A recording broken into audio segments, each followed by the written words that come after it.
Eğitim Senden hepinize merhaba arkadaşlar. Bugün sizlere A'dan Z'ye yabancı kanal açtınız fakat içerik üretemiyorsunuz ve kaynak bulamıyorsunuz. Bunu anlatacağım. Kaynakları nasıl ve nereden bulabiliriz? Seslendirmeyi nasıl yapabiliriz? Ve global kanal açtığımızda kaynak probleminden nasıl kurtulabiliriz? Bunları size A'dan Z'ye anlatacağım. Videoya geçmeden önce kanala abone olmayı ve like atmayı unutmayın. Dilerseniz videomuza geçelim. İlk olarak size şundan bahsedeyim. Herkes kanal açtı ve kanal açmak istiyor. Global bir kanal açmak istiyorsunuz ve açanlarınız da var aranızda. Açtıktan sonra şunu fark ettim. Bayağı kişi şunu bana soruyor. Eğitim Sen, biz kanal açtık da kaynak bulamıyoruz. İçeriği oluşturacak kaynak bulamıyoruz. Yani bu bir bahane değil ama ben yine de bu videoyu sizlere çekeyim. Bunları size öğreteyim. Elimden geldiğince sizlere bunları göstereyim. Ama şu gerçekten bir bahane değil. Biz içerik bulamıyoruz. Yani videonun materyallerini elde edemiyoruz. Bu bir bahane değil arkadaşlar. Öncelikle bunun altını bir çizelim. Peki biz nasıl bir materyal bulabiliriz? Nereden bulabiliriz? Geçenlerde bir arkadaş bana Eğitim Sen, biz haber kanalı açmak istiyoruz fakat materyalleri bulamıyoruz. Yani video oluşturan görselleri, sesleri bulamıyoruz. Buralarda sorun yaşıyoruz diyorlardı. Ve bu videoyla bu soruyu cevaplamak istiyorum. Birçok kişi de kategorisine bağlı olarak buralardan kaynaklar bulabilir, kaynaklar elde edebilir. O yüzden videoyu baştan sona izlemeyi unutmayın. İlk olarak arkadaşlar, sen bir news kanalısın, yani yabancı haber kanalısın. Burada yapman gereken gündem konuları hızlıca video yapıp sunmak. Günde en az 2 tane video atman gerekli. Eğer global bir haber kanalı açmak istiyorsan günde en az 2 tane video atman gerekli. Bunun için de güncel konuları ele alman gerekiyor büyümen için. Ve bunu yaparken sorunlar yaşıyorsun. Şimdi onlara geçelim. Şimdi ilk olarak buradan bizim konumuz olan, şu anda biliyorsunuz İsrail ile ilgili bir savaş var. Bir gündem var. Biz bununla ilgili video yapalım. Buraya ben İsrail yazacağım. İsrail News yazacağım. Bakın hemen çıktı. Görüyorsunuz 5 saat önce atılmış. 500 bin izlenmiş. Video kaç dakika? Görüyorsunuz zaten 20 dakikaya yakın. 19 dakika diyelim. Aşağı geldiğimde 11 saat önce atılmış. Burada 25 bin görüntüleme almış. 1,5 dakikalık bir video. Bu sponsorlu bir reklam. Bunu saymayalım. Bunu geçelim. Bir aşağı geldiğimizde 18 saat önce atılmış ve 170 bin izlenmiş. Burada asıl konu şu: kapak resmi ve başlık. Bunu kesinlikle ama kesinlikle atlamayın. Gerçekten burası çok önemli. En iyi içeriği de sunsanız, en iyi içeriği de oluştursanız, kapak resmi ve başlık iyi değilse izlenmez. Özellikle de kapak resmi. Burada neden daha çok izlendi diye rakiplerinizi inceleyin. Tabii ki bu sadece haber kanalı için geçerli değil. Sizin kategoriniz müziktir. Sizin kategoriniz eğlencedir. Bunlar için de geçerli bir yöntem bu dediğim yöntemler. Siz bunları da es geçmeyin, yani bunları da göze alın. Bunlara da dikkat edin. Şimdi savaşla ilgili ilk 2 videoda görseller var, görüyorsunuz değil mi? Aşağı geldik. Burada tekrardan savaşla ilgili bir görseller var. Tank kullanılmış genelde kapak resminde. Tabii ki şu anda bu bir canlı. Bu bir video değil. Şu anda ben gece saat 4'e doğru bu videoyu çekiyorum. Ve şu anda canlı bir haber izliyoruz. Aşağıya geldiğimizde burada silahlı görüyorsunuz askerler var. Silahlı bir grup var kapak resminde. Burada 4 saat önce atılmış, 120 bin izlenmiş. Burada aşağı geldiğimizde bombalı bir eylemle ilgili bir kapak resmi var. Ve dikkat ettiyseniz burada sadece 2 satırlık bir yazı var kapak resminde. Bakın sadece 2 satırlık. Bu bile fazla aslında. Şu sarı olan bölüme iyi bir anahtar kelime girdikten sonra, yani anahtar kelimeden kastım şu: çok abartılı bir manşet girdikten sonra bu sarı olan yere videonuz patlar. Emin olun. Şimdi biz videoyu nasıl oluşturacağız? Oraya gelelim. Zaten ben yukarıda sayfaları daha önce açmıştım. Videoda zaman kaybolmasın diye. Sizlere de bunların linkini aşağıya bırakırım. Buradan ulaşabilirsiniz. Öncelikle savaşla ilgili videoları bulmak için Pexels'e geliyoruz. Buradan Pexels'e gelelim. Pexels yazalım. Pexels'e geldikten sonra burada videolar diyorum. Savaş diyeceğim. Savaş diye aratma yaptım ve burada savaşla ilgili bazı videolar çıktı. Görüyorsunuz. Bunlar tamamen telifsiz ve atıf gerektirmeyen videolar. Stok video sitesi zaten bunlar. Bilenler biliyor. Bilmeyenler için söylüyorum. Buradan hemen bu videoyu indirelim. Tabii ki ben bunları daha önce indirmiştim. Birkaç video indirmiştim savaşla ilgili. Görüyorsunuz zaten. Eğer Pexels'te bulamıyorsanız burada bir diğer sitemiz, stok görsel ve fotoğraf sitemiz Pixabay arkadaşlar. Burada da bakın resimler seçeneği var. Illustrator var. Video var. Tabii ki biz şu anda video istiyoruz. Video diyelim. Savaş yazalım. Gördüğünüz gibi burada savaşla ilgili bir aratma yaptım. Gördüğünüz üzere burada savaşla ilgili birçok animasyon, benzer videolar çıktı. Benzer tarzda içerikler çıktı. Biz bunları gönül rahatlığıyla kendi videolarımızda kullanabiliriz. Burada telif yemeyeceksiniz. Telif gelmeyecektir videolarınıza. Çünkü zaten burası telifsiz bir site. Telifsiz kaynakların olduğu bir yer. Şimdi biz bunları indirmiştik. Tabii ki ben bunları şu anda yine indirmek isterim ama dediğim gibi daha önceden indirdim. Video uzamasın diye. Çünkü videodan hemen çıkıyorsunuz. Bir diğer konu, görselleri bulduk. Videoları bulduk. Biz konuyu nasıl bulacağız? En güncel konuyu. Arkadaşlar aslında çok basit. Buraya Google'a geldiğimizde buraya İsrail ile ilgili yeni bir başlık bakalım. İsrail yazacağım. İsrail son durum yazdım hatta. Burada 9 saat önce yayınlanan bir gelişme var. Buna bakalım. Burada dikkat etmemiz gereken arkadaşlar, belli başlı içerikler var, metinler var. Fakat burada bazı değişiklikler yaparak siz bunları sunun. Çünkü birebir kopyalayıp yapıştırdığınız zaman bu şekilde metinle alakalı telif gelebilir. Bunun için de dediğim gibi bazı değişiklikler yaparak, bazı eklemeler, eksiltmeler yaparak telifi önleyebilirsiniz tamamen. Bunu kopyaladık. Ben şu anda değişiklik yapmadan yapacağım direkt. Çeviriye geleceğim. Çeviri zaten ana sayfamda var. Buradan metnimi buraya yapıştırıyorum. Görüyorsunuz İngilizce çevirdik. Kopyala diyorum. Burada arkadaşlar metni kopyaladıktan sonra çeviriyi kapatalım. Bu çeviriyi seslendirebileceğimiz bir web site var. Bunu da zaten açıklama kısmında bırakırım. Diğer siteleri de bırakırım tabii ki. Buraya bunu yapıştıracağız. Gördüğünüz gibi. Burada Angel var. Farklı seslendiren kişiler var. Tabii ki bunlar siz deneyebilirsiniz. Ben şu anda pro olmayanlardan deneyeceğim. Jerry'yi deneyeceğim. Ses perdesi diyor. Burada ses perdesi de farklı bir ses tonu, ses kalınlığı gibi seçenek. Bunları siz tabii ki deneyin. Burada da okuma hızını söylüyor sizlere. Okuma hızı da tabii ki size bağlı olarak değişebilir. Siz burada 5x'te seçebilirsiniz, 7x'te seçebilirsiniz. Tamamen size kalmış. Ben şimdi burada 8x'te seçeceğim. Biraz yavaş okusun ki o metin, o MP3 biraz uzun olsun istiyorum. Metni çevir diyorum. Görüyorsunuz çeviriyor şu anda. Breaking news continues to come from Gaza, which is under Israeli blockade.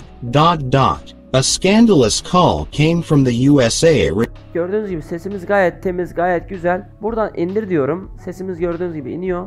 İndi. Şimdi burada bir diğer konu, bu metnin altına konuyla alakalı duygusal, agresif, yani konuyla alakalı tamamen bir ses eklemek, müzik eklemek. Burada da Pixabay kullanabiliriz. Çünkü Pixabay ve Pexels gerçekten ama gerçekten zengin bir web site. Burada da bir ürün tanıtımı veya bir sponsorluk yok. Tamamen sizin isteğiniz doğrultusunda ben hareket ediyorum. Burada müzik diyeceğiz. Videoyu değil de sesi alalım. Tabii ki bu Pexels'te yok. Pixabay'da var. Özür dilerim. Pixabay'da var dediğim gibi. Buradan müzik diyoruz. Savaş diyelim. Hatta gerilim diyelim. Aratma yaptım. Burada gerilimle alakalı telifsiz müzikler var.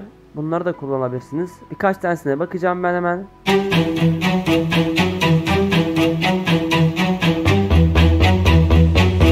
Evet arkadaşlar, şu anda bu ses benim hoşuma gitti. Ben bunu hemen indir diyorum. Gördüğünüz gibi sesimiz de indirildi. Burada sesimizi indirdik.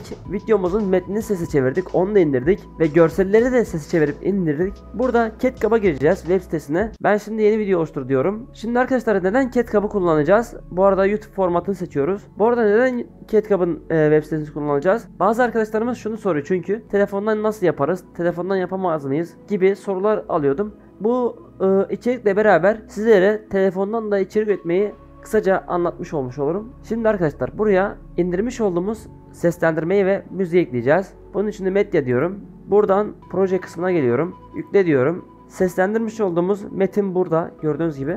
Öncelikle onu aldım. Görüyorsunuz indirildi. Hatta indiriliyor 40 saniye. Tekrar indir diyorum bilgisayardan. İndirmiş olduğumuz müziği ekleyeceğim.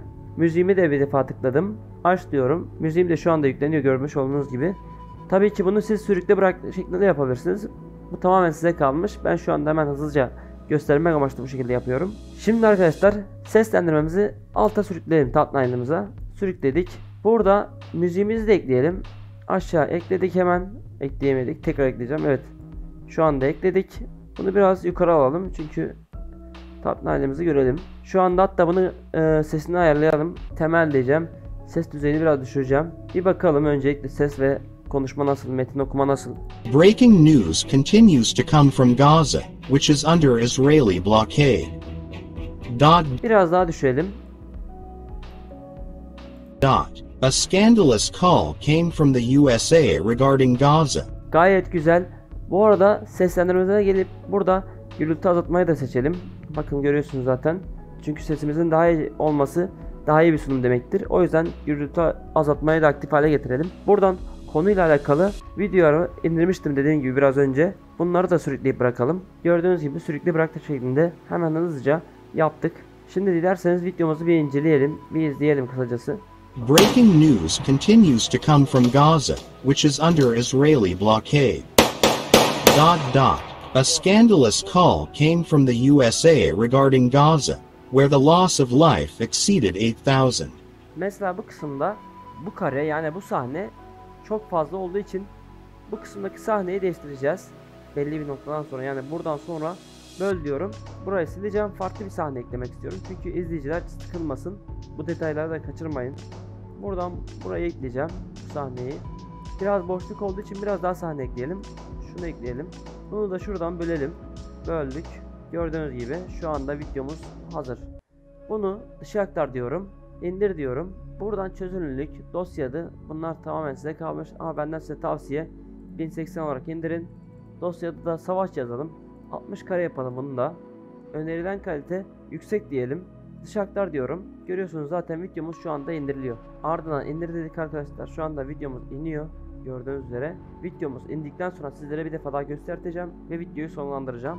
Tabii ki videoyu burada kapatmayın çünkü önemli detaylar paylaşacağım sizlerle. Şimdi arkadaşlar, burada biz News kanalı açtık, yani haber kanalı açtık ve yapmamız gerekenler kaynak bulmaktı. Bu soru geliyordu bana. Kaynağı bulduk ve şöyle sorular da geliyordu. Şimdi biz bunu telefondan yapamaz mıyız? Telefondan nasıl yapacağız gibi sorular da geliyordu. Bu sayede web site üzerinden yaptığımız için bunu da aşmış olduk. Yani bunun dışında bir bahaneniz yoktur umarım. Çünkü yapmak istediğiniz bir şeyi bahanelerin ardından sığınarak, bahaneler üreterek ertelemeyin. Yani bunu ertelerseniz emin olun sizin aleyhinize. Şimdi son olarak kapak resmi arkadaşlar. Kapak resmini de size zaten açıklama bölümünde vereceğim adresten yapabilirsiniz. Canva'dan. Canva'ya girdikten sonra YouTube thumbnail yazacağız. Hatta YouTube küçük resim de yazabiliriz. Şimdi gördüğünüz gibi burada bazı kapak resimleri geldi. Burada konuyla alakalı yapalım. Kategori diyeceğim.